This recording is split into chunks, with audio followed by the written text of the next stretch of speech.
حضرت موسیٰ علیہ السلام کو اللہ نے حکم دیا تھا وَأَقِمِ الصَّلَاةَ لِذِكْرِي، آئے موسیٰ تم میری یاد کے لیے، مجھے یاد کرنے کے لیے نماز قائم کرو۔ پتا چلا کہ یہ نماز موسیٰ علیہ السلام پر بھی فرض تھی، ابراہیم پر بھی فرض تھی، نوح علیہ السلام پر بھی فرض تھی۔ یہ نماز لقمان علیہ السلام پر بھی فرض تھی، اور لقمان علیہ السلام تو اپنے بیٹے سے کہہ رہے ہیں، قرآن کہتا ہے یا بنی اقم الصلاۃ، اے میرے بیٹے نماز قائم کر۔ یہ نماز لقمان اور اس کے بیٹے پر بھی فرض تھی۔ رہا نبی اکرم کا مسئلہ، تو اللہ کے نبی کا مسئلہ تو میں نے ابھی بیان کر دیا۔ اما عائشہ کہتی ہیں اذان کی آواز سن کر مجھے ہٹا دیتے، مجھ سے دور ہو جاتے، ایسا لگتا جیسے مجھے جانتے ہی نہیں ہیں، ایسا لگتا جیسے مجھے پہچانتے ہی نہیں ہیں، کبھی ہمیں دیکھا ہی نہیں ہے، ایسا محسوس ہوتا ہے جیسے یہ ہمیں پہچان ہی نہیں رہے ہیں۔ یہ نماز کا حال جس کو آج ہم نے بہت ہلکے میں لے لیا ہے، مرضی آئی پڑھو۔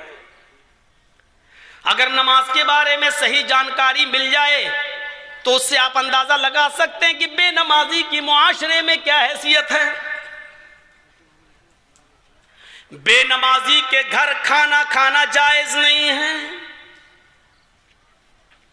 بے نمازی کی شادی میں شرکت کرنا جائز نہیں ہے۔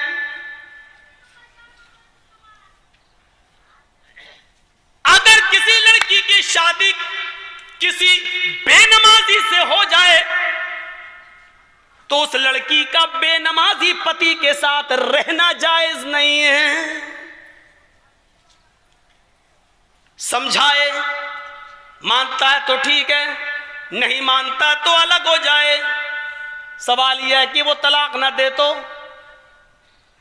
طلاق دینے کی ضرورت ہی نہیں ہے، کیونکہ بے نمازی مسلمان ہی نہیں ہے، اور جب مسلمان نہیں ہے تو کسی کافر کے نکاح میں رہنے کی ضرورت بھی نہیں ہے۔ یہ نکاح آٹومیٹکلی فسق، اپنے آپ ختم۔ بے نمازی کے ہاتھ کا کھانا جائز نہیں ہے، بے نمازی کے ہاتھ کا پانی جائز نہیں ہے۔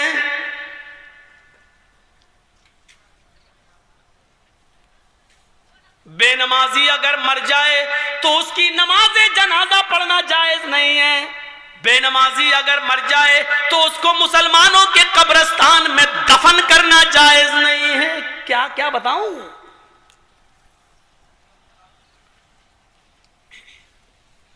لیکن سب چل رہا ہے۔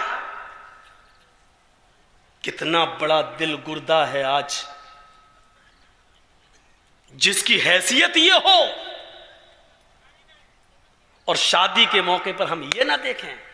پوچھتے ہیں لڑکی پڑھی لکھی ہے؟ ہاں کتنی؟ قرآن پڑھی ہے۔ کتنا بڑا کارنامہ ہے، قرآن پڑھی ہے۔ اور قرآن کھلتا کب ہے؟ رمضان میں، پھر پورے رمضان تک بند رہتا ہے، پھر جب رمضان کا مہینہ آئے گا تب وہ کپڑے سے کھلے گا، دھول اس وقت صاف ہوگی، اپنے جہیز کے برتن روز دھوئے گی، اماں کی اور باپ کی طرف سے ملے ہوئے برتن روز دھوئے گی، لیکن قرآن جس جزدان میں لپٹا ہوا ہے اس کو مہینوں ہو جاتے ہیں اس کو صاف کرنے کی نوبت نہیں۔ جس طریقے سے بے نمازی عورت بے نمازی آدمی کے ساتھ نہیں رہ سکتی، اسی طریقے سے نمازی شوہر کے ساتھ بے نمازی عورت نہیں رہ سکتی۔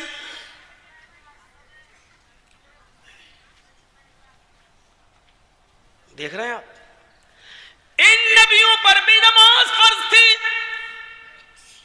یہ الگ بات ہے کہ کسی نبی کے اوپر 2 رکعت فرض تھی، کسی نبی کے اوپر 4 رکعت فرض تھی، کسی نبی کے اوپر 3 رکعت فرض تھی، کسی کے اوپر 2 ٹائم کی تھی، کسی کے اوپر 3 ٹائم کی تھی، صبح دوپہر شام، اور کسی کے اوپر 5 ٹائم بھی تھی، کسی کے اوپر 4 وقت کی بھی نماز فرض تھی۔ لیکن اللہ کے نبی جناب محمد رسول اللہ صلی اللہ علیہ وسلم جب نبی بنا کر بھیجے گئے تو آپ نے یہ نماز 5 وقت کی فرض کی، کیونکہ اللہ تعالیٰ نے 50 سے 5 وقت کی کر دی، اور جب 5 وقت کی فرض کر دی گئی تو نماز کا اصول یہ بنایا کہ فجر میں 2 رکعت رکھ دی، ظہر میں 4 رکعت رکھ دی، عصر میں 4 رکعت رکھ دی، مغرب میں 3 رکھ دی، اور عشاء میں 4 رکھ دی، کیونکہ کسی نبی کی اوپر 2 تھی، کسی کی اوپر 3 تھی، اور کسی کی اوپر 4 تھی، 2 سے کم نہیں تھی اور 4 سے زیادہ کسی کی اوپر فرض نہیں تھی، اس لیے اللہ کے نبی نے 2 بھی رکھی، 3 بھی رکھی اور 4 بھی رکھی، تاکہ لوگوں کو اس بات کا علم ہو جائے کہ میں کسی نبی کے خلاف نہیں ہوں، میں نے فجر میں 2 رکعت نماز فرض کی ہے تاکہ ان نبیوں کی بھی اقتدا ہو جائے جو 2 رکعت جو پڑھا کرتے تھے، 3 رکعت بھی میں نے مغرب میں رکھ دی ہے، کیونکہ کچھ نبیوں پر 3 وقت 3 رکعت فرض تھی، تو میں نے ان کو کی 3 رکعت بھی رکھ دی تاکہ اس نبی کی سنت بھی زندہ ہو جائے، اور جن نبیوں پر 4 رکعت فرض تھی ہم نے ظہر، عصر اور عشاء میں 4 رکعت فرض کر دی تاکہ اس نبی کی سنت پر بھی عمل ہو جائے۔ میں نبیوں کا مخالف نہیں ہوں، میں رسولوں کا مخالف نہیں ہوں، ہاں میں آخری نبی ہوں، اب طریقہ میرا چلے گا، اب راستہ میرا چلے گا۔ دنیا میں 3 ہی قسم کی مخلوق ہے، ایک مخلوق جو ہمیشہ کھڑی رہتی ہے جیسے پیڑ، درخت، پہاڑ، یہ کھڑے ہیں،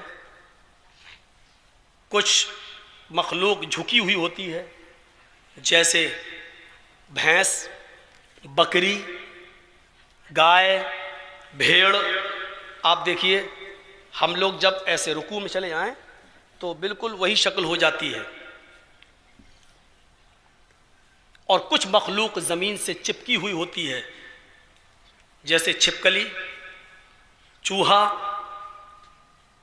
دیوار پہ بھی چڑھے گا تو چپکا ہوا ہوگا، زمین پہ ہوگا تو ایسے ہوگا۔ یہ 3 ہی قسم کی مخلوق ہے، چوتھی کوئی قسم نہیں ہے۔ اور اللہ کہتا ہے یسبح للہ ما فی السماوات و ما فی الارض، زمین و آسمان کی ساری مخلوق اللہ کی تسبیح بیان کر رہی ہے، اللہ کی حمد و ثنا بیان کر رہی ہے۔ اللہ کے نبی صلی اللہ علیہ وسلم نے نماز میں یہ تینوں کنڈیشن لاگو کر دی ہے۔ اللہ اکبر، اے اللہ یہ پہاڑ بھی تیری حمد و ثنا بیان کرتے ہیں، یہ درختوں کے پتے بھی حمد و ثنا بیان کرتے ہیں۔ اگر تجھے کھڑے ہو کر کی جانے والی عبادت زیادہ پسند ہے درختوں کی، پہاڑوں کی، تو دیکھ میں کھڑا ہوں، اللہ اکبر، میری اس ادا کو قبول کر لے۔ اگر تجھے 4 پیر والے جانوروں کی عبادت زیادہ پسند ہے تو دیکھ میں جھک گیا ہوں، اللہ اکبر، میں نے رکوع کر لیا ہے، دیکھ میں نے بھی ان کی طرح شکل بنا لی ہے۔ اگر تجھے چھپکلی، چوہے اور زمین پر رینگنے والے کیڑے مکوڑے، سانپ، بچھوؤں کی عبادت اور ان کی تسبیح پسند ہے تو دیکھ میں سجدہ کر رہا ہوں، اللہ اکبر، زمین پر چپک گئے، سجدہ کر لیا۔ اے اللہ اگر تجھے یہ حیت پسند ہے تو میں بھی اس حیت کو کر رہا ہوں۔ تینوں چیزیں نماز کے اندر لاگو کر دی ہیں۔ پتہ نہیں اللہ کو کون سی ادا زیادہ پسند ہے، اللہ تینوں اداؤں میں سے جو تجھے پسند ہے وہ قبول کر لے۔